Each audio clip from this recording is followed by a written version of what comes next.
All right, in this section, we're going to talk about the last quadratic form that we'll deal with, called intercept form. So up at the top, just reminding you, we've already talked about vertex form here. This one we liked, right? Related to our absolute value functions very well. And we can identify the vertex pretty quickly from there. Our h and our k value make up that vertex from which we can find all those other key features. Standard form we just talked about in the last video. Takes a little bit more work to find that vertex. So if I want to find the vertex of this function, then we had to use the b value, right? We did the opposite of b, or negative b over 2 times the a value. Once we found that x value, we plugged that value into the function and we could calculate a y value. From there, we can then find kind of the other parts of our key features from the vertex. So same idea with the intercept form. So here's our intercept form. We've dealt with this form a little bit, right? This is just factored form. So once we factored the function from standard into intercept form, we could then find the solution. So the best thing about this equation is when we had it set equal to 0, we could find those zeros, and x would be equal to that p value, right? Or x was equal to the q value. Those gave us those solutions. And remember, those solutions represented x-intercepts on the graph. So if we're looking to find the vertex when it's in intercept form, I'm going to show you a couple graphs so that we can identify what we're looking for. Now, the awesome thing about intercept form is that the a value works just like it did with the other two forms. So here it talks about concavity. We know that if the a value is positive, then it's opening up. And if the a value is negative, then that's a graph that is opening down or concave down.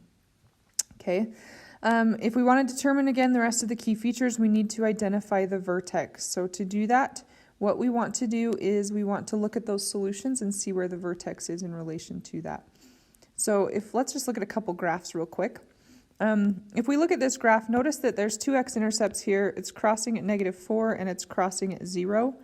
The vertex, you'll notice, is right there in between. So this one's at -4, this one's at 0, and the vertex is there at -2. It's halfway between those two intercepts. On this next graph, again, if you look at it, it's crossing at +2 for our first intercept or solution, crossing at 6. Notice that the vertex is on that axis of symmetry, which is just halfway between the two x-intercepts. And again, lastly down here, crossing at -2, crossing at +2, notice that vertex is there on the axis of symmetry halfway between. So if we know that it's crossing at -2 and +2, what we can actually do, if you can tell where halfway between is, that's great. Or we just take the average of those two values. So if I take -2 and I add it to 2, and average means we have two values, so we divide it by 2, that's a lot of 2's. We end up with -2 plus 2 is 0 over 2, or in other words, 0. So that's why this x axis of symmetry is right there where x is 0. Same thing here. This is crossing at +2. If I take 2, I add it to 6 because it's crossing at 6. Take their average, I get 8 over 2. Gives me halfway between those. Notice the axis of symmetry is there at 4. So essentially that's what this section is going to talk about, is finding that average or halfway between. So this is kind of what we're looking at. It says the next helpful thing in determining all of these things is to calculate the vertex. So to find the vertex, we need to find, right, the middle of those intercepts. I'm going to write halfway between solutions, or the intercepts. Or in other words, we're finding the average, okay, between the solutions. So the first thing we'd do if we were given an equation like y is equal to 3, x minus 5, x plus 1, again, we would identify those solutions. So one of them would be a +5, and one of them would be a -1. Those are going to be the x-intercepts on the graph. Now we could draw the graph, we could figure out what's halfway between there, or again, we just take their average. So the x value of the vertex is going to be 5 plus a -1, and then we divide that by 2. That would be equal to a +4 divided by 2, which is equal to 2. So the axis of symmetry is at 2, or in other words, the x-axis or the x value of the vertex is 2. And then to find the y value, we do like we did with standard form, you just plug it back into the original equation. So if we plug in 2 wherever those x's went, we end up with the y value 3 times, again we got to simplify inside the parentheses, we get a negative 3 when we subtract 5 from 2. 2 plus 1 is 3. We multiply those out, we get negative 9, right, times 3, which is negative 27. So our vertex as a whole comes from that x value that we found here, right? That was the x value of our vertex, and then negative 27 is the y value. So we end up with 2, negative 27. And this graph, it's saying, is it concave up or down? Is that vertex a max or a min, right, is what we're looking at. This one has a positive 3 out front, so this is going to be opening up. Okay, so this one's up.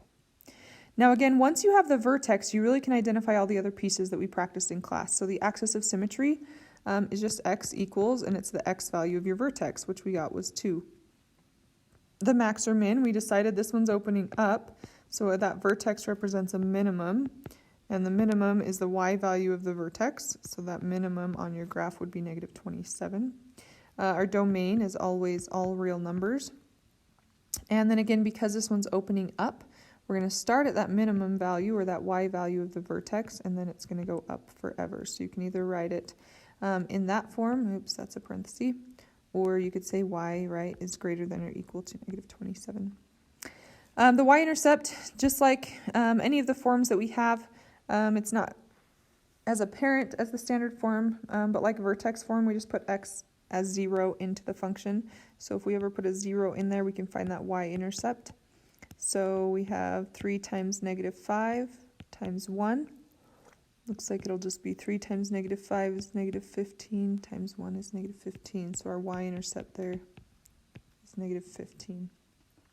Okay, so again, the idea here is you find the solutions, those x-intercepts, you find halfway between the x-intercepts, and that gives you the x value of your vertex.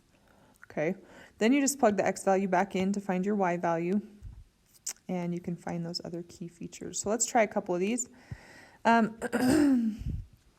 This says, use the given equation to determine the specified key features of the graph. So on these ones, it says on number 3, draw the graph of the function. How confusing, there's not a number 3.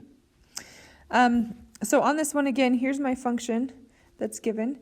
And it looks like if I were to solve that when y is 0, my zeros of the function are going to be negative 4, and the other one is negative 8. So if I want to find the vertex, then I find the average. So I take negative 4 plus negative 8, and I divide that by 2.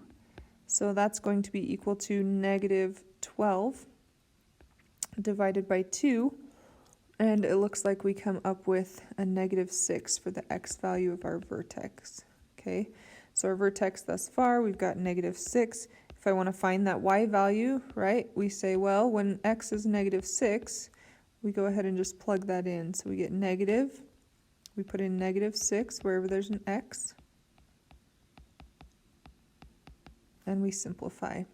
So there's a negative out front here, we get negative 2, we get positive 2, negative times negative 4 is a positive 4. So we know this is going to be at negative 6, positive 4. Again, once we have that, maybe I should box these. So there's our intercepts, here's our vertex.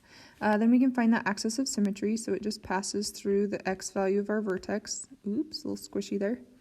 The range, again, we look to see if it's opening up or down. Notice out front of our equation there is a negative value there leading the equation, so this guy is opening down.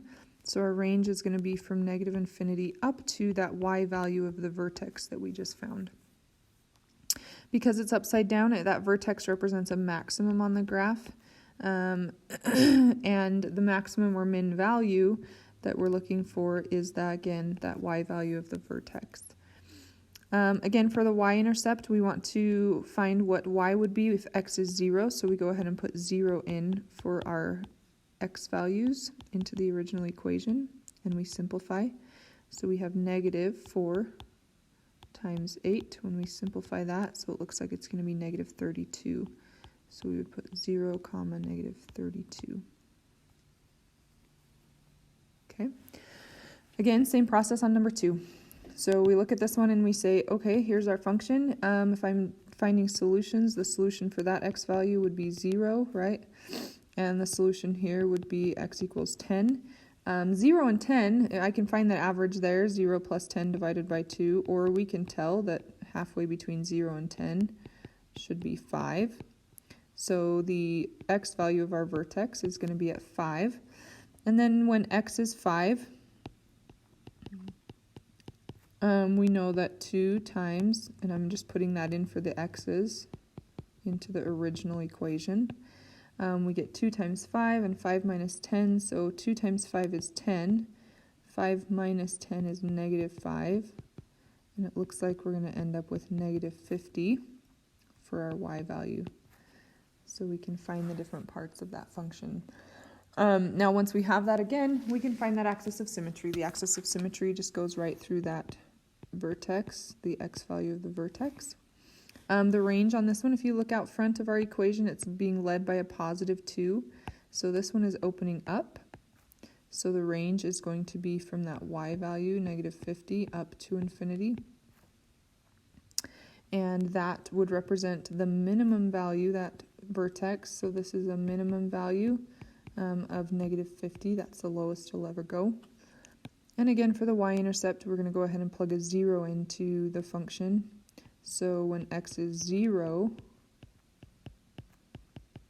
then we end up with 2 times 0, which is 0, right? 0 times negative 10 is also 0. So it looks like our y-intercept there is 0, 0.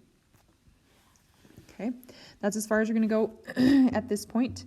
Again, finding those solutions, taking their average to find the x value of the vertex, plugging it back in to find the y value, and then being able to go from there to build your other key features.